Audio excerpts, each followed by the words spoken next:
مولانا سید مہدی حسن صاحب قبلہ کی بھی آمد ہوئی، تشریف لائے حضرت کے ساتھ میں دل کی عطا گہرائیوں کے ساتھ میں مبارکباد پیش کرتا ہوں۔ اور ہمارے سید صاحب نظر حسن صاحب الحمدللہ وہ بھی تشریف لائے، حالانکہ طبیعت علیل تھی اور غالباً 40-50 کلومیٹر کا سفر کر کے آئے حضرت کے ساتھ میں دل کی گہرائیوں کے ساتھ مبارکباد پیش کرتا ہوں کہ اللہ ان جیسی پاکیزہ شخصیت کو سلامت رکھے۔ یہ بتائیں حضرت کے خطاب کو سننے کے لیے تیار ہے بھائی؟ زور سے بولے، ہاتھوں اٹھا کر بتائیں تیار ہے؟ ماشاءاللہ ماشاءاللہ۔ دیکھیں آپ نورانی چہرے کی زیارت کریں۔ اعلیٰ حضرت سرکار نے جو فرمایا تھا نا وہ حضرت کے ہی گھر کی بات کی تھی۔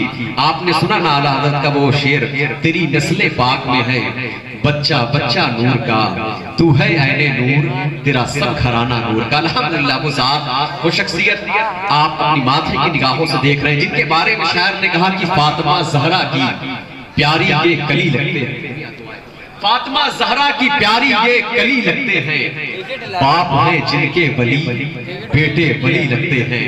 فاطمہ زہرا کی پیاری یہ کلی لگتے ہیں، باپ ہیں جن کے ولی بیٹے ولی لگتے ہیں۔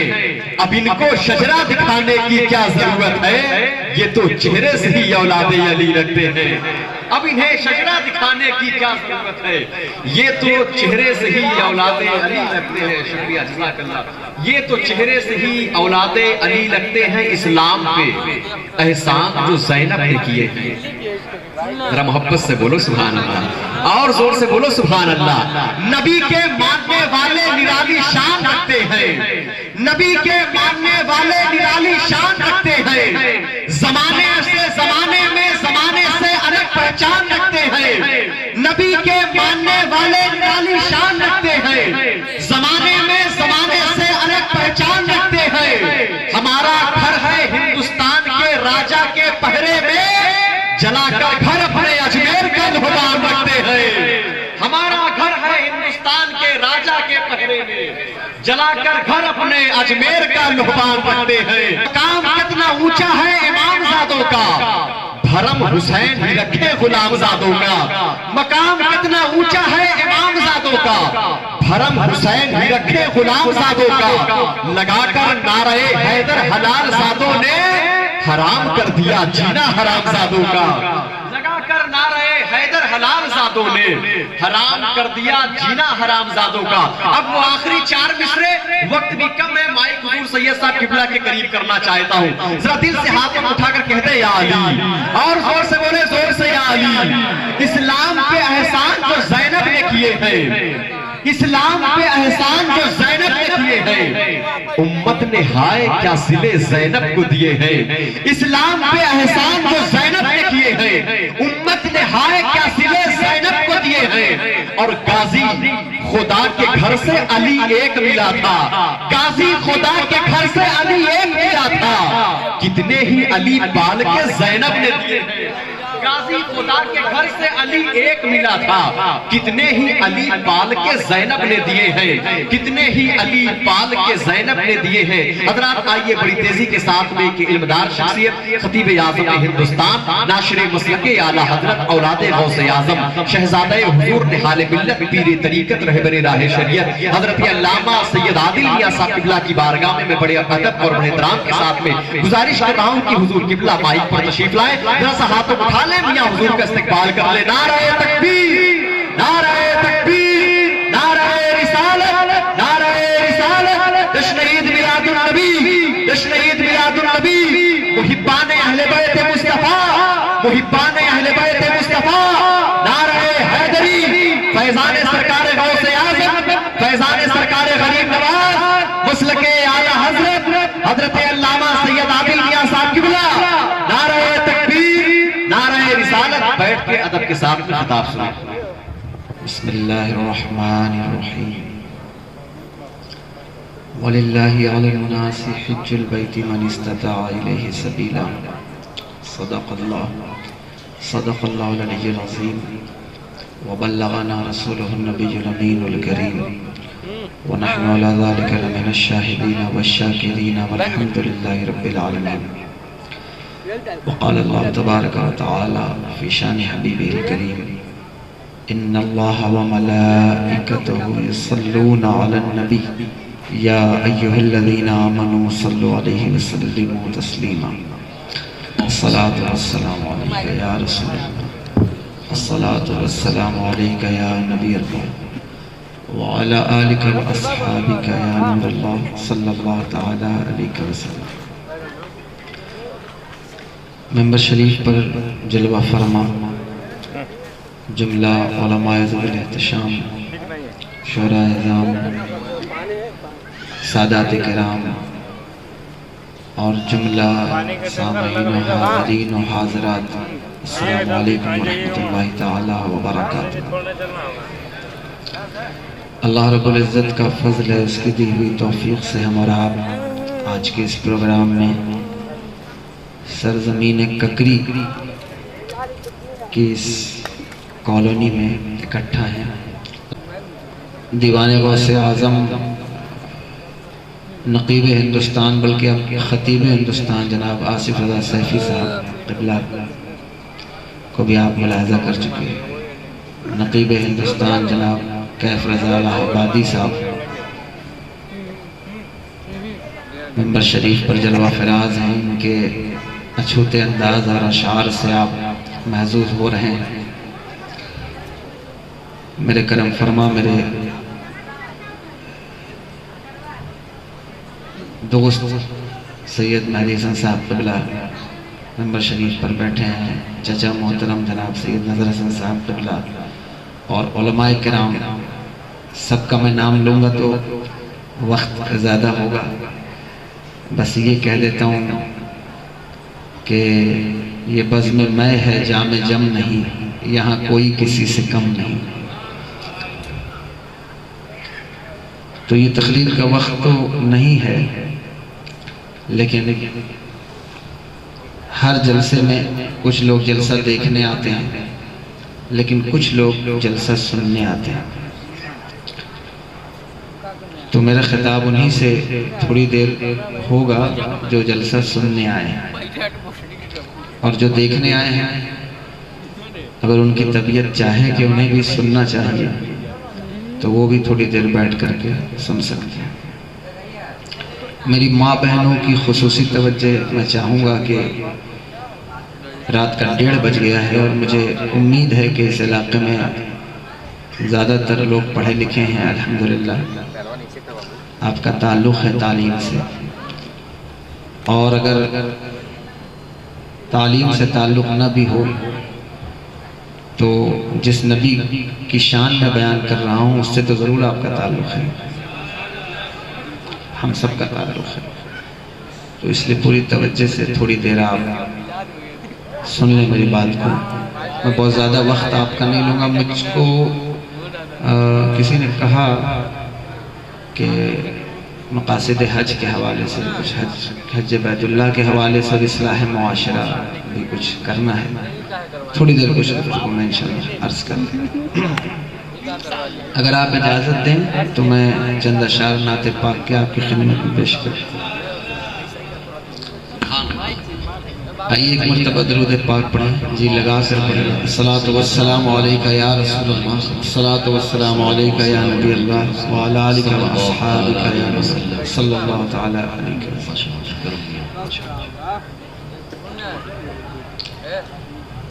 نہ کہیں سے دور ہیں منزلیں،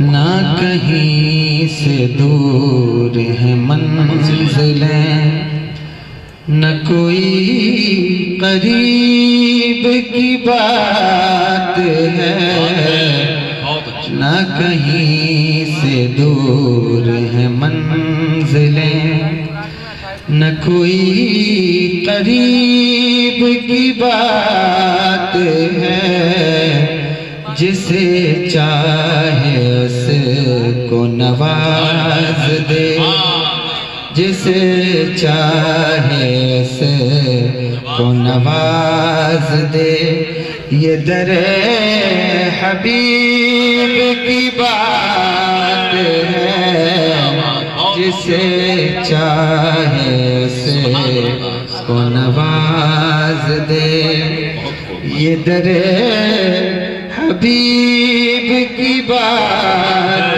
ہے، نہ کہیں سے دور منزلیں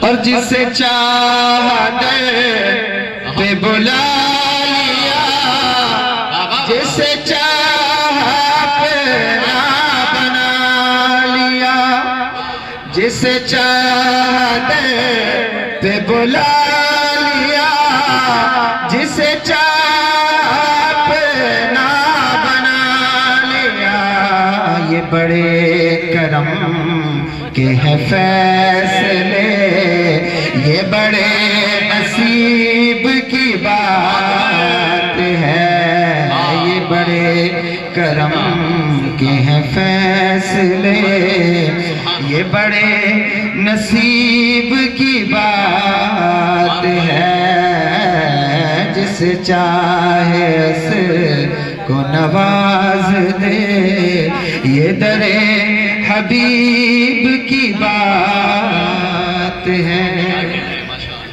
ویسے تو اس میں اشعار بہت ہیں لیکن ایک شعر جو مجھے بہت پسند ہے میں پیش کروں ملاحظہ فرما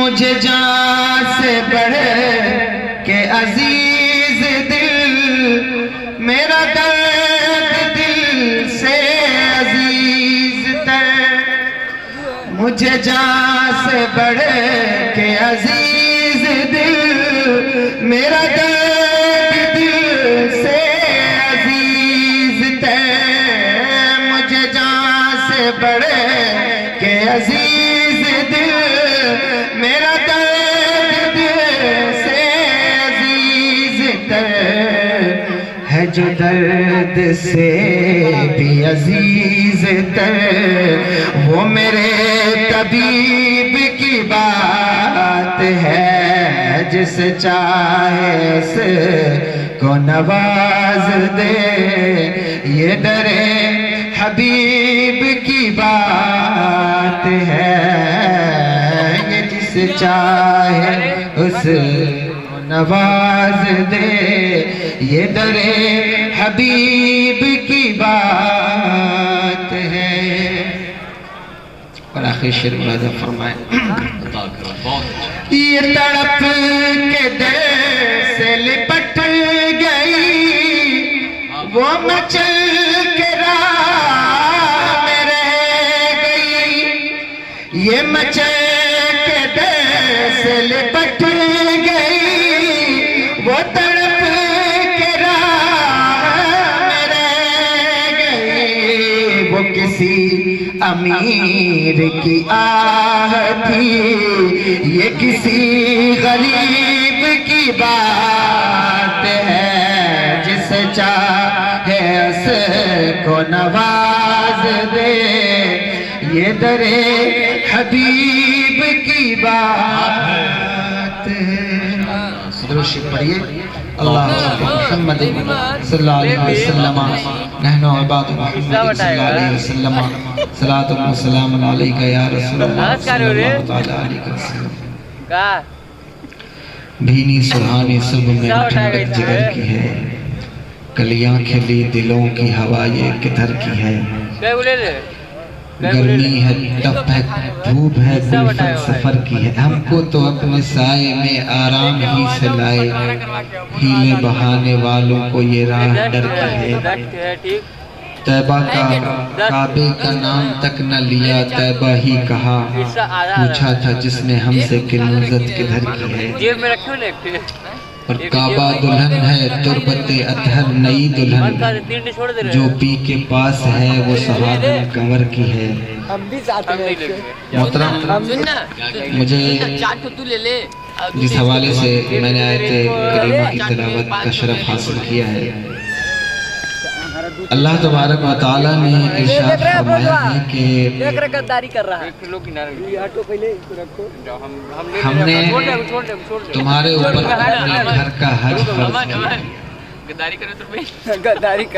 حج ایک ایسا موضوع ہے جس نے بھی کہا اچھا کہا چونکہ بہت کم اس پر گفتگو ہوتی ہے اور خاص طور پر اس کے مقاصد پر کم بات ہوتی ہے اس لیے کہ لوگ یہ سمجھتے ہیں کہ نماز ہمارے اوپر فرض ہے لیکن ہم نہیں پڑھ رہے ہیں. لوگ یہ جانتے ہیں کہ روزہ ہمارے اوپر فرض ہے لیکن ہم نہیں رکھ رہے ہیں. لیکن حج جس کے اوپر فرض ہوتا ہے وہ یہ سمجھتا ہی نہیں کہ میرے اوپر حج فرض ہے.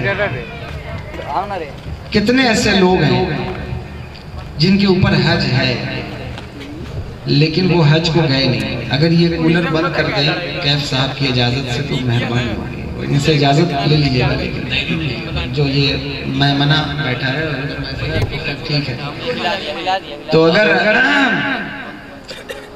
حج ان کے اوپر ہوتا ہے لیکن اس سے ہماری دنیا اور آخرت کا کیا تعلق ہے؟ کہیں جائیے تو لوگ کہتے ہیں مشاجرات صحابہ پر آپ گفتگو کیجئے. حضرت امیر معاویہ رضی اللہ تعالیٰ عنہ کے حوالے سے بات بتائیے, تاریخ بتائیے, تاریخ میں کیا لکھا ہے, تاریخ میں کیا ہے.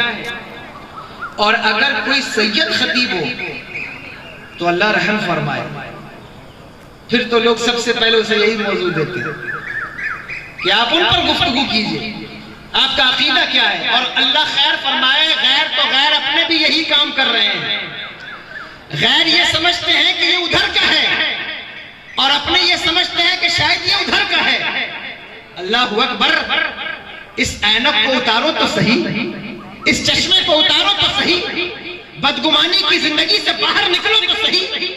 واللہ باللہ اللہ میں کہتا ہوں خدا کی قسم, ہم وہ سنی نہیں کہ جو اہل بیت کی محبت میں صحابہ پر بھوگنے لگے, اور ہم وہ سنی بھی نہیں کہ علی کا ذکر کسی مفتی کا چہرہ دیکھ کر کریں. خدا کی عزت کی قسم, ہم جب اہل بیت کا ذکر کرتے ہیں تو کسی مفتی کا منہ نہیں دیکھتے, اور جب صحابہ کی تعظیم بیان کرتے ہیں تو پھر کسی ایسے ویرے کا چہرہ نہیں دیکھتے, بلکہ اپنے ایمان کے اس نظریے پر کھڑے ہیں کہ اہل سنت کا ہے بیڑا پار, اصحاب حضور نجم ہے اور ناؤ ہے ادھر.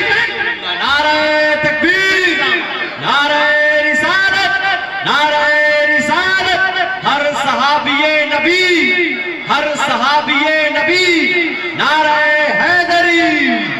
ہمارا یہ معاملہ نہیں ہے.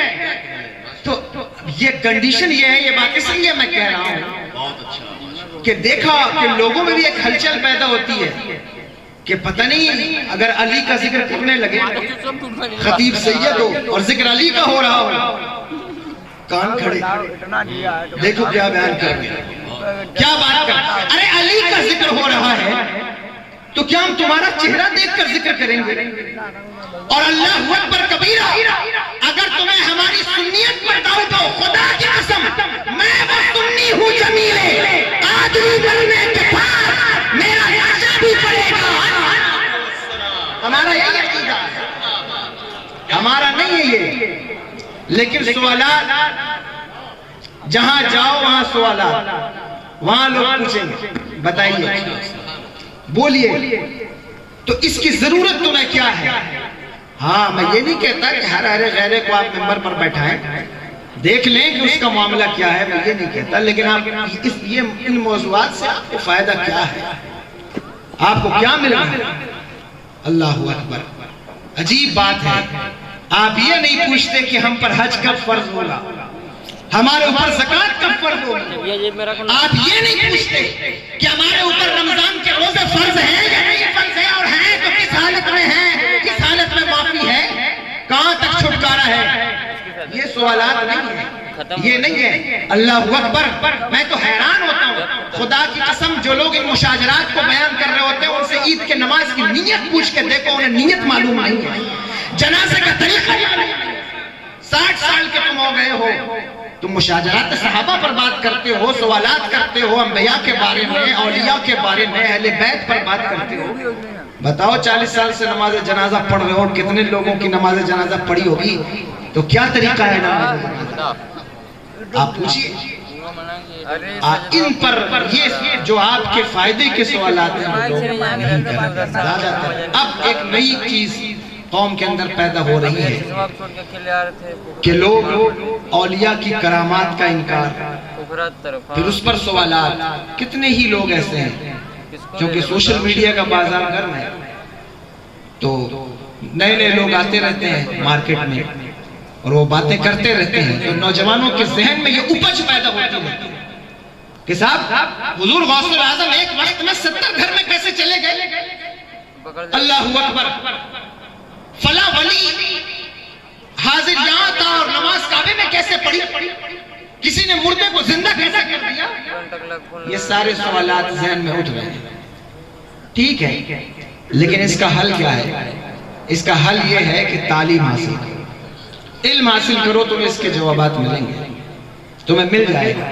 اور خدا کی قسم کھا کے کہتا ہوں ککری والوں، یہاں بہت ساری بہنیں بھی بیٹھی ہوں گی جو تعلیم یافتہ ہوں گی، اور بھائی بھی جو سائنس کے اسٹوڈنٹ ہیں. بالخصوص میں میری بات کو تبھالا کہ آج میرا سائنس موضوع نہیں ہے، لیکن میں یہ کہتا ہوں کہ آپ اسلام کو پڑھ کر دیکھو. خدا کی قسم جو کچھ تم نے سائنس میں پڑھا ہے، بلکہ سائنس تو فیضان ہے اسلام کا، سائنس تو فیضان ہے قرآن کا. تمہیں پتہ چل جائے گا یہ ایسے کیوں ہوتا ہے، ویسے کیوں ہوتا ہے. سوالات ہیں، عرش پر دروازے ہیں، حضور معراج میں کیسے گئے، براق کیا ہے، نہ جانے کیا کیا سوالات ہیں. بات سوالات کی آ گئی تو میں یہاں رک گیا، ورنہ میرا موضوع حج ہے، میں اسی طرف جا رہا ہوں. لیکن بات آ گئی اور اصلاح معاشرہ مجھ سے کہا گیا ہے تو میں یہ اصلاحی کر رہا ہوں. یہ سوالات ہیں، کیسے ہوا کیسے ہوا. دنیا جو ہے وہ ٹائم ٹریولنگز پر موویز بنا رہی ہے، اور آپ ابھی تک اس بات میں گم ہیں کہ ایک وقت میں کوئی ولی ایک جگہ سے دوسری جگہ کیسے جا سکتا ہے، کیسے آگے بڑھ سکتا ہے. یہ 3rd ڈائمنشن کی 3 ڈائمنشنز کی دنیا ہے. خیر میں اس کو چھیڑنا نہیں چاہتا اس بات کو، لیکن میں آپ سے یہ کہنا چاہتا ہوں اس کے آگے بھی دنیا ہے. اگر آپ کا تعلق سائنس ہے آپ پڑھیے، آپ کے سوالات کے جوابات ملیں گے. لیکن جب سوال کرو تو یہ دیکھو کہ تمہارے سوال کی نیت کیا ہے، کس نیت سے تم سوال کرو، کس وجہ سے سوال کرو. تم سے پہلی امتیں حضور نے فرمایا انبیاء پر کثرت سوالات کی بنیاد پر ہلاک ہوئی. اور آگے ارشاد فرمایا، توجہ یہ بھی سن لیں، آگے حضور نے ارشاد فرمایا کیا فرمایا، لو قلت نعم لوجبت، اگر میں ہاں کہہ دیتا تو واجب ہو جاتا. تم کہہ رہے ہو کہ ہر سال ہر سال آئے ہر سال آئے، حضور فرمایا اگر میں کہہ دیتا ہاں تو واجب ہو جاتا. کہاں گئے وہ لوگ جو کہتے ہیں کہ حضور کا شریعت میں کوئی اختیار نہیں، حرام وہی ہے جو اللہ نے حرام کیا، حلال وہی ہے جو اللہ نے حلال کیا. یہ فتنہ ہے اس دور میں یا نہیں؟ کہتے ہیں کہ نہیں. ان کا ماننا یہ ہے کہ حدیث کی حیثیت جو ہے وہ فیصلے کی نہیں ہے، بلکہ وہ تو قرآن کی تشریح ہے. اس میں کوئی بات حلال ہوگی تو وہ حلال نہیں، کوئی حرام ہوگی تو وہ حرام نہیں. کیوں؟ کیونکہ حلال وہی ہے جو اللہ نے حلال کیا، حرام وہی ہے جو اللہ نے حرام. میرے آقا ارشاد فرمایا، حضور فرماتے ہیں کہ مجھے قرآن دیا گیا اور قرآن کے برابر اور علم عطا فرمایا گیا. اور آگے ارشاد فرمایا تو میں جس کو حلال کہہ دوں وہ ایسے ہی ہے جیسے کہ اللہ نے حلال کیا، اور میں جس کو حرام کہہ دوں وہ ایسے ہی ہے جیسے اللہ نے حرام کیا. تو اللہ اکبر، حضور کی حدیث کی حیثیت صرف تشریحی نہیں ہے بلکہ تشریعی ہے.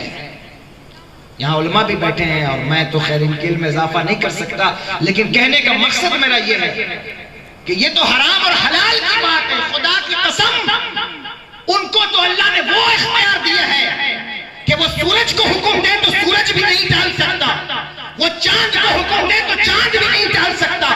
بلکہ حال تو یہ ہے کہ پوری میرے نبی کی ہر ایک بات ہو کے رہی، جو دن کو کہہ دیا شب تو رات ہو کے رہی. وہ ہوتا نہیں جو حضور فرماتے وہی ہوتا ہے، وہی ہوتا ہے. دیکھو میں عرض یہ کرنا چاہتا ہوں کہ اس عقیدے کو بھی آپ جان لیں اور سمجھ لیں. میرے آقا سرور دو عالم صلی اللہ تعالیٰ علیہ وآلہ وسلم کا حکم اور حضور کا فرمان، محمد صلی اللہ علیہ وسلم، صلاۃ والسلام علیہ یا رسول اللہ. خیر میں سمیٹ رہا ہوں بات کو، دیکھیے آپ اگر توجہ کر رہے ہیں توجہ یا نہیں کر رہے ہیں، یا بات ڈف ہو رہی ہے، ورنہ آپ کہیں گے میں تقریر شروع کر دوں گا جہاں سے آپ کہیں گے، ورنہ یہ باتیں آپ سن لیں، آپ کے کام کی باتیں جو میں آپ سے کہہ رہا ہوں. میرے آقا سرور دو عالم صلی اللہ تعالیٰ علیہ وآلہ وسلم نے ارشاد فرمایا کہ اگر میں ہاں کہہ دیتا تو ہر سال فرض ہوتا، لیکن ہر سال ہمارے اوپر حج فرض